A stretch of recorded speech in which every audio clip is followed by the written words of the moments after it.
So yo what's up guys, welcome back to the channel.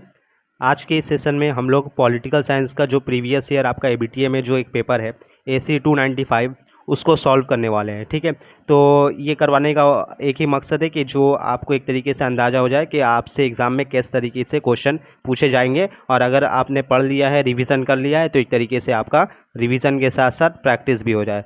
तो बगैर देरी किए शुरू करता हूँ मैं आज का ये सेशन। ठीक है, पॉलिटिकल साइंस अगर आपके पास पिछले साल का एबीटी है तो उसका AC 295 निकाल लेंगे।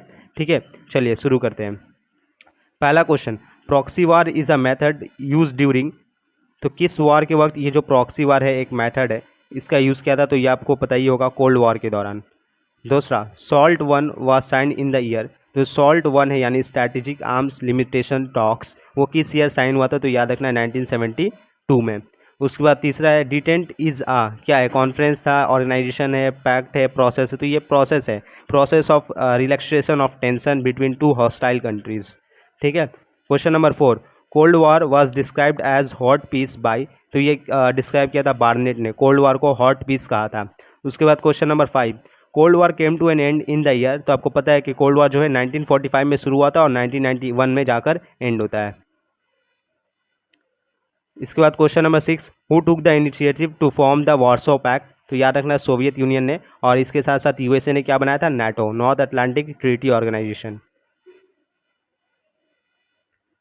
उसके बाद क्वेश्चन नंबर 7 है, which of the following country is a socialistic country. तो ये आपको पता होगा क्यूबा है। क्यूबा के फिडेल कास्ट्रो भी थे और वहाँ पर क्यूबन मिसाइल क्राइसिस भी हुआ था 1962 में, इसी से रिलेटेड।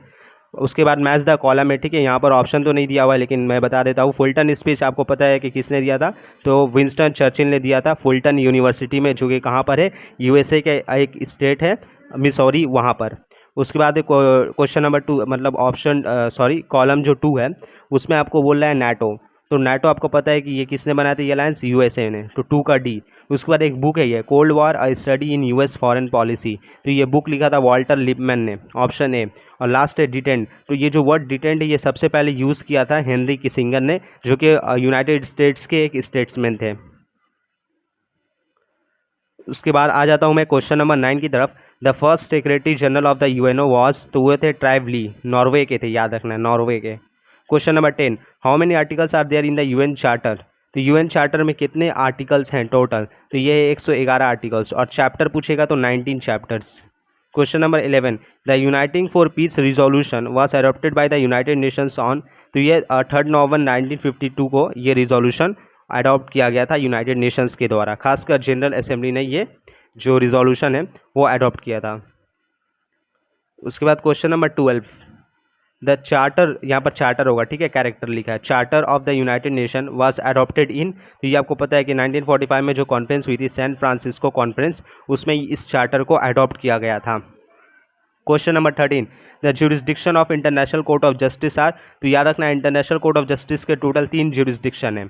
एक है आपका कंटेंशियस जुरिस्डिक्शन, एक है आपका एडवाइजरी जुरिस्डिक्शन, और एक है आपका इंसिडेंटल जुरिस्डिक्शन।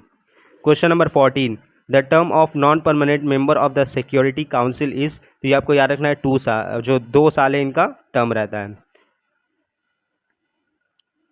उसके बाद question number 15, how many members of the इकोसॉक यानी economic and social council retire every year. तो आपको पता है 1/3 मेंबर हर साल रिटायर हो जाते हैं। इनके जो मेंबर्स है उनका टेन्योर होता है 3 सालों का, और टोटल 54 मेंबर्स है, हर साल 1/3 यानी 18 मेंबर्स रिटायर हो जाते हैं। चलिए, इसका बाद क्वेश्चन नंबर 16 देखिए, एक चार्ट दिया हुआ है यहाँ पर, permanent member of security council, यहाँ पर आपको दिख रहा होगा permanent member of security council. तो फ्रांस है, ब्रिटेन है, USA है, रसिया, और एक क्या बच गया? चाइना। तो यहाँ पर ऑप्शन बी चाइना। इसके बाद आगे बढ़ते हैं। इसके बाद कोविड-19 एपिडेमिक स्टार्टेड इन। तो ये आपको पता है चाइना का एक सिटी है वुहान सिटी, वहाँ से ये पैंडेमिक जो है वो शुरू हुआ था, ब्रेकआउट हुआ था। The concept of global security was originated in the year. तो ये 1990s में हुआ था। Question number 19, what is the full form of START यानी strategic arms reduction treaty. Option B. तो आई होप कि आपको ये सेशन अच्छा लग रहा हो, तो आप जरूर से इसे अपने दोस्तों तक भी शेयर कर दें, और चैनल को जरूर से सब्सक्राइब कर ले, और सेशन को भी लाइक कर दें। Question number 20, which of the following is the component of the balance of power. याद रखना कन्वेंशनल सिक्योरिटी है। क्वेश्चन नंबर 21, सिक्योरिटी इज तो ये एक वेरिएबल कॉन्सेप्ट है। 22 the iron man of India is, तो ये थे सरदार वल्लभ भाई पटेल को बोला जाता है क्योंकि इन्होंने प्रिंसली स्टेट्स को इंडिया में इंटीग्रेट करने का काम किया था। इसके बाद यहाँ पे बोल रहा है the main cause of creating poverty is, तो ये रिफाइंड हुआ था, ये सब काउज दिया हुआ। एक और क्या होगा, तो ये है लैक ऑफ एम्प्लॉयमेंट।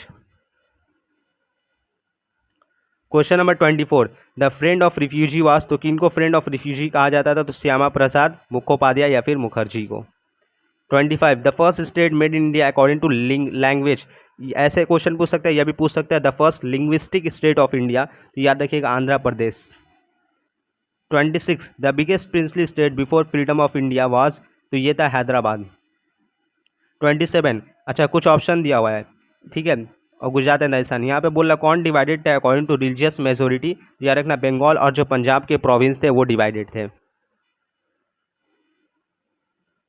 उसके बाद question number 28 find the odd one, border commission, धर कमीशन, जेवीपी कमेटी, फजल अली कमीशन। इनमें से ये जो धर कमीशन देख रहे हैं, ये धर कमीशन हो गया या फिर फजल अली कमीशन हो गया या जेवीपी कमेटी हो गया, ये सब कंस्टिट्यूट किए गए थे ताकि देखने के लिए क्या स्टेट्स को लैंग्वेज के बेसिस पर डिवाइड किया जा सकता है कि नहीं, ठीक है। तो ये तीनों का कनेक्शन है, लेकिन जो बॉर्डर कमीशन है वो बेसिकली बनाया गया था इंडिया और पाकिस्तान के दरमियान बॉर्डर को फिक्स करने के लिए, ठीक है। साइरिल रेडक्लिफ के हेड में बनाया गया था, तो यही ऑड है इनमें से border commission. Question number 29 party system is essential in, तो आपको पता है डेमोक्रेसी में बहुत ज़रूरी होता है पार्टी सिस्टम। अच्छा यहाँ पर है to create public opinion in politics plays active role, कौन एक्टिव रोल प्ले करता है, तो आपको पता होना चाहिए political party.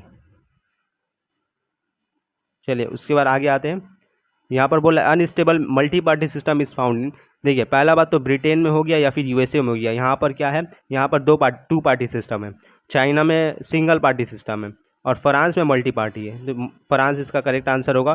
Question number 32 what is the meaning of stasis, अच्छा ये वाला जो क्वेश्चन है ये थोड़ा इनकरेक्ट है, ठीक है ना, इसको हम बाद में देखेंगे। Question number 33 is a caste based political party, कौन इसमें से कास्ट बेस्ड पॉलिटिकल पार्टी है, तो डीएमके साउथ इंडिया का।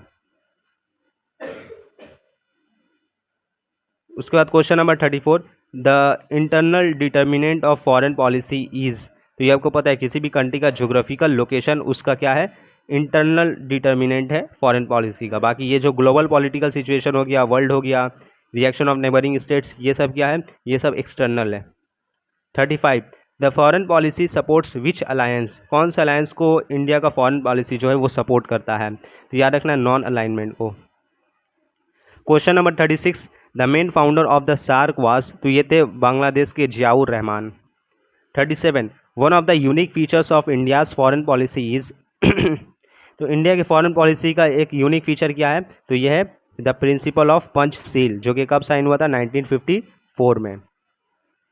Question number 38 foreign policy is a feature of, तो यार ना ये एक फ्री स्टेट का फीचर है, फ्री स्टेट दे सकते हो ऑप्शन में या फिर independent state. Question number 39 the main point of Indian nuclear policy is, तो ये नो फर्स्ट स्ट्राइक, इंडिया पहले कोई स्ट्राइक नहीं करेगा। Question number 40 the father of the foreign policy of modern India is, तो ये जवाहरलाल नेहरू।